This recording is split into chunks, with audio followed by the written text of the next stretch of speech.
বাংলাদেশে অনেক অনেক কিছু হবে, অভ্যুত্থান হবে, বাংলাদেশে গৃহযুদ্ধ লাগবে, মানে নানা কিছু হতে পারে।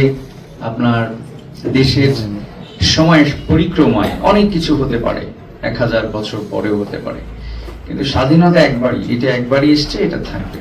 এই জন্য এই স্বাধীনতা যারা কারিগর ছিলেন তাদেরকে আমাদের সব সময় সম্মান জানাতে হবে, শ্রদ্ধা জানাতে হবে।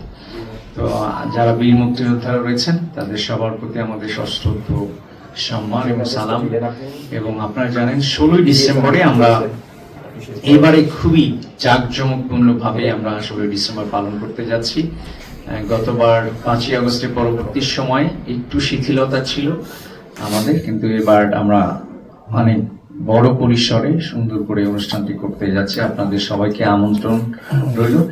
এবং আমরা অলরেডি কার্ড দিয়েছি, যারা পাননি তারা আমার কাছ থেকে হাত থেকে নিয়ে যাবেন আর কি। আর সাংবাদিক ভাইরা, আপনাদেরকে অসংখ্য ধন্যবাদ যে আপনারা সবসময় আমাদেরকে সহযোগিতা করেন।